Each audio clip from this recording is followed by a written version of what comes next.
በቀላሉ ኮምፒውተራችሁ ፓስወርድ እንዴት መቀየር እንደምንችል ታውቃላችሁ? ሰላም ጤና ይስጥልኝ፣ እንዴት ናችሁ? ደህና ናችሁ ወይ? የዚህ ቻናል ቤተሰቦች፣ ዛሬ ደግሞ በቀላሉ ኮምፒውተራችን ፓስወርድ እንዴት እንቀይራለን? ምክንያቱም የተለያዩ ሰዎች ክፍት ሆኖ ካገኙ በቀላሉ እንዳይገቡብን ወደኛ አካውንታችን ገብተው መረጃዎች እንዳያጠፉብን የግድ ኮምፒውተራችን በፓስወርድ ፕሮቴክት መሆን አለበት። ስለዚህ በቀላሉ ሲምፕሊ የበፊትን ፓስወርድ እንኳን ባናውቅ እንዴት መቀየር እንደምንችል እናያለን ማለት ነው። ስለዚህ ምን እናደርጋለን?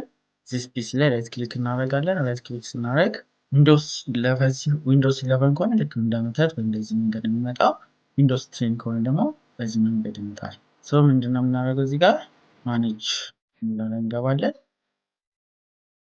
ከዛ ከገባን በኋላ ማኔጅ ከገባን በኋላ ሲስተም ቱል ላይ እንገባለን። ሲስተም ቱል ላይ ከገባን በኋላ ሎካል ዩዘር እንገባለን። ከዚህ ውስጥ እናንተ ዩዘርም የተለያየ ያመጣላችኋል። ዩዘር ውስጥ ስትገቡ ኮምፒውተራችሁ ውስጥ ያለውን ወይም ሌሎቹ ማክሰስ የሚያደርጉት ዩዘር ካለ ዩዘር ይመጣላችኋል። ስለዚህ እናንተ ልትቀይሩ የፈለጋችሁትን ዩዘር ላይ ቀጥታ ክሊክ ታደርጉና እናደርጋለን ማለት ነው። ሴት ፓስወርድ ራይት ክሊክ እናደርግና ስለዚህ በፊቱን የማይጠይቀን ቀጥታ ፕሮሰስ እንላለን። በፊቱን የጠይቀን ቀጥታ አሁን ላይ የምንፈልገው እንዲሆን ለምንፈልገው ፓስወርድ በቀላሉ እንሰጠዋለን ማለት ነው። ለምሳሌ ቀለል ያለ ቁጥር ልጠቀምና ላስገባ ማለት ነው።